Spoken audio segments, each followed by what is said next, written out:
중국의 석탄 재고가 일주일을 버티기 힘든 상황에 있습니다.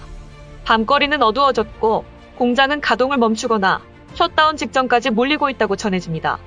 부족한 강수량으로 물이 부족해서 수력발전소 가동이 저조한 것도 원인이 되겠지만 석탄 부족으로 인해 공장들이 극심한 전력난에 봉착한 것입니다. 중국 지린성과 랴오닝성 등의 전력 공급이 제한되면서 장쑤성 장가강에 있는 포스코 스테인리스강 공장도 가동을 멈췄습니다. 중국에 진출해 있는 한국 기업들도 타격을 입게 되었는데 중국의 전력난이 남의 일만이 아닌 것입니다.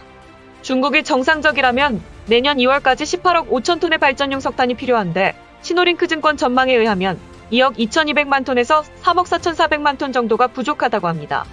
이미 31개성 가운데 20곳 정도에서 전력 공급에 제한 조치가 취해지고 있는데 제조업 중심지인 장쑤성과 저장성, 광둥성 등지의 피해가 심각한 것으로 알려집니다. 보건위기 이후 경제가 회복되면서 전력 수요가 증가했고 지역에 따라 물 부족은 물론 바람도 불지 않아 수력이나 풍력 등 친환경 전력 공급원이 사라졌습니다. 시민들은 밤을 밝히기 위해 양초 사재기에 나섰고 저장성의 한 양초 생산 공장은 최근 일주일간 주문량이 10배로 늘었고 시민들은 슈퍼에서 더 이상 양초를 찾을 수 없어 인터넷 주문이 폭증하고 있다는 것입니다. 그런데 중국이 이렇게 심각한 전력난에 몰리게 된 것은 자연적인 이유만이 아니라 정치적인 오만에서 비롯되었다는 분석이 전해졌습니다. 시진핑 주석이 올림픽을 앞두고 2060년까지는 탄소 중립을 달성하겠다고 공언했기 때문에 지방정부들이 준비도 없이 성급하게 정책을 집행하면서 전력 공급이 중단되고 있다는 것이 첫 번째 이유입니다. 두 번째는 근본적인 것인데 석탄의 절대량이 부족한 것입니다. 러시아와 인도네시아, 몽골에서 석탄 수입을 늘리겠다고는 하지만 호주에서 수입하는 석탄이 중단된 마당에 올겨울을 온전히 넘길 수 있을지가 관건입니다. 호주와 중국의 관계는 상호 호혜적인 관계였죠. 중공업 건설이 한창인 중국으로선 안정적인 철광석과 석탄을 호주에서 수입할 수 있어서 더욱 각별한 관계를 유지했습니다. 2015년 중국-호주 자유무역협정이 발효되면서 호주에서는 지나친 중국 의존도에서 탈피하려고 외세개입금지법을 만들었습니다. 2018년에는 중국 화웨이 5G 참여를 세계에서 맨 먼저 배제했고 지난 4월에도 호주가 가장 먼저 복권위기의 기원에 대한 조사를 제안하면서 양국 간의 관계가 틀어졌습니다. 중국의 보복이 시작되었는데요. 지난 5월에 호주산 보리에 80.5%의 반덤핑 관세를 부과하고 호주의 4대 도축업체가 가공한 소고기 수입을 중단했습니다. 석탄과 목재, 해산물과 구리 등 호주산 상품에 대한 수입 제한 조치가 계속 이어지면서 호주는 어려움에 봉착했고 중국과 적대적 관계가 된 것이죠.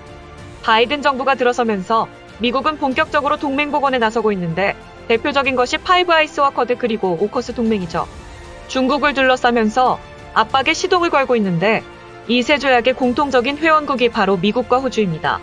결국 중국 전력난의 가장 큰 이유는 호주산 석탄 수입을 거부한 대가라고 볼 수 있겠습니다. 는 중화사상, 세상 모든 만물이 중국을 중심으로 운행한다는 사상에서 비롯된 오만이 낳은 비참한 결과입니다. 중국의 국뽕이라 할 수 있는 이른바 중국몽이 이것인데 아시아인프라투자은행 창설과 1대1로의 실현을 통해 이뤄보려는 야심찬 목표라고 할 수 있겠습니다. 중화사상의 베일에 쌓인 중국이 스스로를 오판하며 몰락의 길로 들어서고 있는 것입니다. 중화민족의 위대한 부흥을 실현하겠다는 중국의 꿈 중국몽을 이루기 위해 중국과 중앙아시아 유럽을 경제권역으로 하는 육상실크로드 경제벨트와 중국과 동남아시아 바닷길을 연결하는 해상실크로드를 구축해서 중국 중심의 1대1로를 실현하여 아시아의 대표자로서 세계를 아우르겠다는 일장춘몽이죠. 마치 2차 세계대전 때 일본의 모습이고 1차 세계대전 때 독일의 모습과 같은 것인데 결과는 몰락이었죠. 그런데 일본과 독일의 길을 중국이 한번 걸어보겠다는 것인데 중국은 신흥 강대국이고 미국은 이미 패권국이죠. 신흥 강대국이 승승장구하다 보면 자신의 위치에 대해 잘못된 판단으로 이탈할 수 있다는 이론이 있죠. 펠로폰네소스 전쟁사의 저자인 투키디데스 함정이라는 이론인데 현재 중국의 현실이 미국을 상대로 전쟁할 수 있다고 오판하면 안 된다는 것입니다. 중국이 무너지고 있기 때문입니다. 중국이 자신만만해할 때는 도광양회를 내세운 등소평 시대였죠. 그때는 중국이 식량이나 에너지 자원에서 자급자족이 가능했고 경제성장도 급속도로 성장했지만 이번에는 석탄 수입이 제한을 받자 당장 중국의 공장들이 가동을 멈추게 된 것처럼 더 이상 중국은 자급자족의 나라가 아닙니다. 수출도 많이 하지만 수입이 멈춰지면 중국도 멈춰지게 됩니다. 더구나 한국, 일본, 미국, 호주를 비롯한 강대국들에서 반중국 정서가 높아지고 있는 현실입니다. 동남아시아, 아프리카, 중앙아시아, 유럽에서도 중국이 힘을 바탕으로 밀어붙이는 전랑외교 때문에 반중국 정서가 비등해지고 있습니다. 신장 위구르 인권 탄압과 학살, 홍콩 민주화 탄압, 남중국해 점거 등으로 시진핑의 이미지는 추락하고 있고 서양의 자유주의 문물을 배격하고 시진핑 신사상을 교육하면서 마오쩌둥 시대로 회귀하는 중국입니다. 정부 주도권이 강해지다 보니 지난해부터 경제정책 요소에 데이터를 추가하면서 중국 정부가 디지털 내에 모든 데이터를 직접 관리할 목적으로 빅테크 규제에 나섰는데 이미 1조 달러 이상의 손실을 감수했다고 합니다. 석탄 부족으로 야기된 전력난도 파급 효과가 헝다그룹의 파산과 비교할 수 없을 것이라는 평가입니다.